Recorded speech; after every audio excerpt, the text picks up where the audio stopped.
महिला जागृति अभियान। समय की नब्ज पहचानी जाए।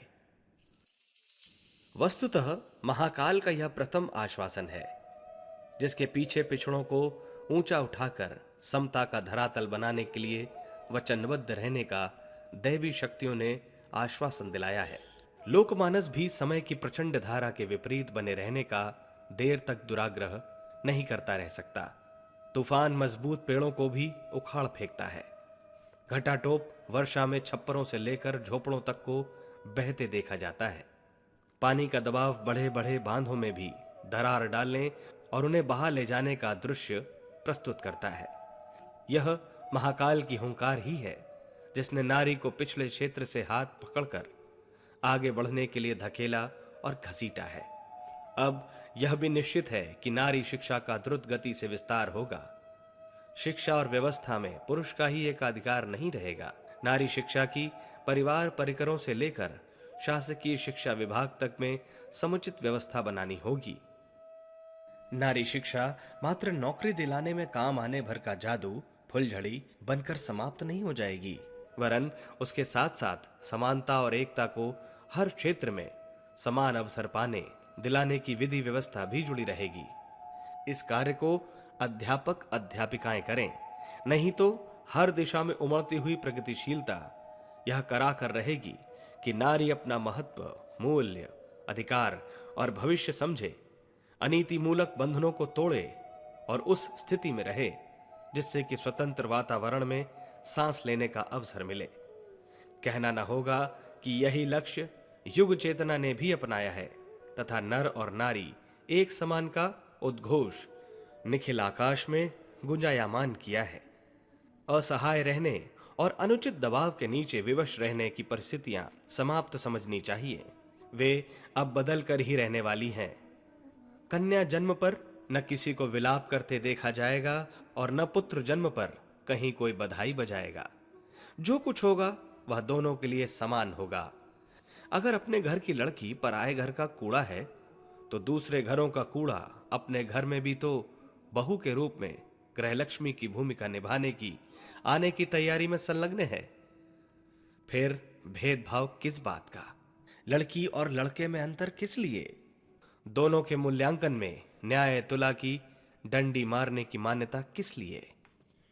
नारी की पराधीनता का एक रूप यह है कि उसे पर्दे में, पिंजड़े में, बंदी गृह की कोठरी में ही कैद रहना चाहिए। इस मान्यता को अपनाकर नारी को असहाय, अनुभवहीन और अनुगामी ही बताया जा रहा है। अबला की स्थिति में पहुंचने पर वह अब आक्रांताओं का साहसपूर्वक मुकाबला कर सकने की भी हिम्मत गंवा बैठी है। आड़े समय में अपना और अपने बच्चों का पेट पाल सकने तक की स्थिति में नहीं रही है। व्यवसाय चलाना और ऊंचे पद का दायित्व निभाना तो दूर, औसतन पारिवारिक व्यवस्था से संबंधित अनेक कार्यों में हाट बाजार, अस्पताल तथा अन्य किसी विभाग का सहयोग पाने के लिए जाने में भी झिझक, संकोच से डरी रहकर मूक बधिर होने जैसा परिचय देती है। इस प्रकार की व्यवस्था उत्पन्न करने के लिए जो भी तत्व जिम्मेदार होंगे, उन्हें पश्चाताप पूर्वक अपने कदम पीछे हटाने पड़ेंगे। परिवार परिकर के बीच नर और नारी बिना किसी भय व संकोच के जीवन यापन करते रह सकते हैं, तो फिर बड़े परिवार समाज में आवश्यक कामों के लिए आने जाने में किसी संरक्षक को ही साथ लेकर जाना क्यों अनिवार्य होना चाहिए? विवाह की बात तय करने में अभिभावकों की मर्जी ही क्यों चले? यदि लड़की को भी लड़कों के समान ही सुयोग बनाने के लिए अधिक समय तक शिक्षा दीक्षा प्राप्त करने का औचित्य हो, तो फिर उसे बाल विवाह के बंधनों में बंधकर घसीटते हुए किसी भी दूसरे पिंजड़े में स्थानांतरित किए जाने का क्या औचित्य हो सकता है? विवाह के बाद योग्यता संवर्धन के अवसर पूरी तरह समाप्त क्यों हो जाने चाहिए? अभिभावकों के घर लड़की ने जितनी योग्यता और सम्मान अर्जित किया है, उससे आगे की प्रगति का क्रम जारी रखने का उत्तरदायित्व ससुराल वालों को क्यों नहीं निभाना चाहिए?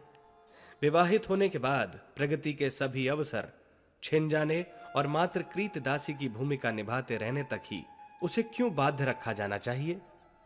ये प्रश्न ऐसे हैं जिनका उचित उत्तर हर विचारशील को, हर न्यायनिष्ठ को व हर दूरदर्शी को छाती पर हाथ रख कर देना चाहिए और सोचना चाहिए कि यदि उन्हें इस प्रकार बाध्य रहने के लिए विवश किया जाता तो कितनी व्यथा वेदना सहनी पड़ती। अधिकांश बालिकाओं द्वारा विवाह के बाद अपना शारीरिक और मानसिक स्वास्थ्य गंवा बैठना भी इसीलिए देखा जाता है कि उन्हें आजन्म कैदी जीवन जीकर किस प्रकार दिन गुजारते रहने के अतिरिक्त और कोई भविष्य दिखाई नहीं देता। दाम्पत्य की गरिमा भुलाई न जाए। जिस पति के साथ विवाह के रूप में ग्रंथि बंधन और पाणी ग्रहण संस्कार संपन्न हुआ है, उसका सहज उत्तरदायित्व तो बनता है कि पत्नी को कम से कम अपनी योग्यता के स्तर तक पहुंचाने के लिए प्राणपण से प्रयत्न करे ही। यदि उसकी ओर से उपेक्षा बरती जाती है तो उसके विवाह को अपहरण के अतिरिक्त और क्या कहा जाएगा। विवाह से कामुकता की आंख बुझाने का कानूनी अधिकार भले ही मिल जाता है, पर नैतिकता के कठोर अनुबंध इस दिशा में उदासीनता न बरतने के लिए फिर भी बाध्य करते रहते हैं। कामाचार का सीधा प्रतिफल है संतान उत्पादन। किसी जमाने में जब पशु चराने और लकड़ी बीनने का काम बचपन में ही बालकों को सौंप दिया जाता था, तब वे परिवार के लिए आर्थिक रूप से भार नहीं बनते थे, पर अब तो उनका सभ्य जनों की तरह लालन पालन करना, उनके लिए शिक्षा दीक्षा की व्यवस्था बनाना, खेलने आदि के लिए घरों में खुले स्थान होना आदि ऐसे कितने ही नए प्रश्न संतानोत्पादन के साथ जुड़े हैं, जिनका इस घोर महंगाई के जमाने में निभा सकना एक प्रकार से दुस्साहस जैसा ही है। अंधों की तरह कामुकता के क्षेत्र में बिना परिणाम सोचे उड़ाने भरने लगना एक प्रकार से अपनी आर्थिक स्थिति पर व पत्नी के स्वास्थ्य पर, बच्चों के भविष्य पर कुठारघात करने के समान है। नया आगंतुक संयुक्त परिवार के सदस्यों की सुविधाओं में कटौती करता है। विपन्न परिस्थितियों में पला हुआ बालक अपने लिए, अभिभावकों के लिए और समस्त संसार के लिए अभिशाप बनकर ही रह सकता है। इन तथ्यों के विपरीत विवाह होने के दिन से ही प्रतीक्षा की जाने लगती है कि संतान उत्पादन का समय आने में देर न लगे। ऐसी मान्यताओं को अदूरदर्शिता और घोर प्रतिगामिता के अतिरिक्त और क्या कहा जाए। विवाह तब होना चाहिए जब दोनों एक दूसरे को सहमत कर सकने और आगे बढ़ने के लिए समुचित योगदान दे सकने की स्थिति पर विचार कर चुके हों। यदि विवाह से पूर्व ऐसा नहीं बन पड़ा हो तो किसी भी दंपत्ति को संतान उत्पादन की नई और भारी भरकम जिम्मेदारी संभालने से पहले ही उस कमी की पूर्ति कर लेनी चाहिए। जितना समय, धन और मनोयोग संतान के लिए लगाया जाता है, उतना कष्ट सहन यदि पति पत्नी एक दूसरे के दायित्व के लिए करते रहें तो उसे हर दृष्टि से कहीं अधिक बुद्धिमत्तापूर्ण माना जाएगा। प्रगति क्रम आजीवन चलता रह सके और इसके लिए पति पत्नी एक दूसरे के लिए पूरी तरह समर्पित रहें, यह मानवीय गरिमा को शोभायान रखने वाली नीतिमत्ता है। इसमें सबसे बड़ी बाधा स्वच्छंद यौनाचार की है, जिसके फलस्वरूप दोनों एक दूसरे को शारीरिक तथा मानसिक रूप से रुग्ण बनाते हैं और बेवजह असाधारण भार वहन की अनीति अपनाते हैं, जो नहीं ही अपनाई जानी चाहिए। विकृत मान्यताओं में एक अति भयंकर अनौचित्य यह घुसा है कि कामुकता के कुचक्र में शरीर और चिंतन को बेतरह उलझा लिया जाए तथा बड़े होने पर भी अपनी क्षमताओं को बच्चों के फुलझड़ी जलाने के खिलवाड़ की तरह नष्ट करके मनचलेपन का परिचय दिया। हानि लाभ पर कुछ भी विचार न किया जाए। कामुकता की शारीरिक क्षति की चर्चा तो ब्रह्मचर्य विवेचना के संबंध में होती भी रहती है। फिर यह किसी को स्मरण भी नहीं आता कि अश्लील चिंतन से मानसिक क्षमताओं का किस प्रकार सर्वनाश होता है तथा इस दुष्चिंतन में उलझा हुआ मस्तिष्क कुछ उच्च स्तरीय चिंतन कर सकने और बौद्धिक प्रतिभा के प्रदर्शन में सक्षम ही नहीं रहता।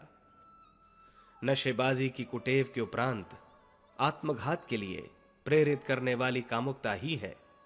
इसी ने नारी के प्रति पूज्य भाव रखने और उसके उत्कर्ष में सहायता दे सकने वाली सदाशयता को बुरी तरह छिन्न भिन्न किया है।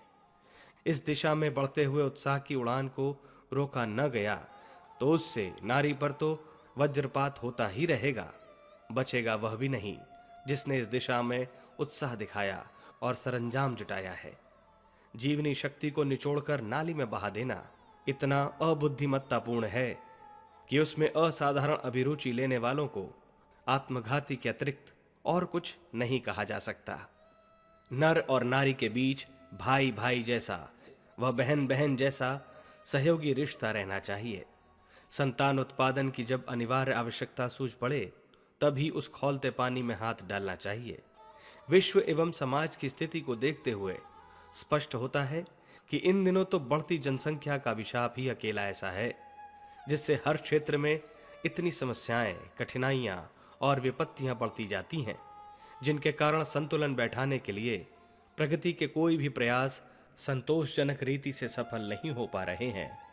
अच्छा होता यदि अपना, साथी का, परिवार का व समाज की स्थिति का पर्यवेक्षण करते हुए 20वीं सदी के इन अंतिम वर्षों में तो प्रजनन को एक प्रकार से पूर्ण विराम दे दिया जाए और 21वीं सदी के लिए वैसी स्थिति बनाई जाए जिससे विभीषिकाओं से जूझने की अपेक्षा प्रगति का सरंजाम जुटाने के लिए उपलब्ध साधनों को लगाया जा सकना संभव हो सके।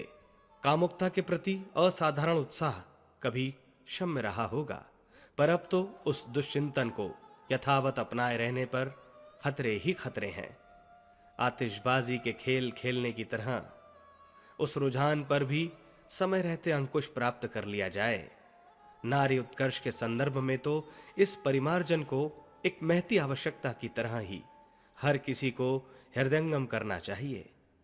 स्त्रियां इस कोहलू में पिसने से बचने की राहत पाने पर अपनी उन क्षमताओं को कार्यान्वित कर सकेंगी जिसके आधार पर उनकी नवयुग में महती भूमिका हो सकती है। नर नारी के बीच अश्लीलता की गंध नहीं आने देनी चाहिए, वरन उस सघन सहकारिता को विकसित करना चाहिए जिससे आत्मीयता, आदर्शवादिता और पारस्परिक सेवा साधना का सुयोग बन सकता है। सामर्थ्यों को बचाकर उन्हें लोकहित के कार्यों में लगाया जा सकता है जिनकी की इस नवयुग के अवतरण में असाधारण आवश्यकता है।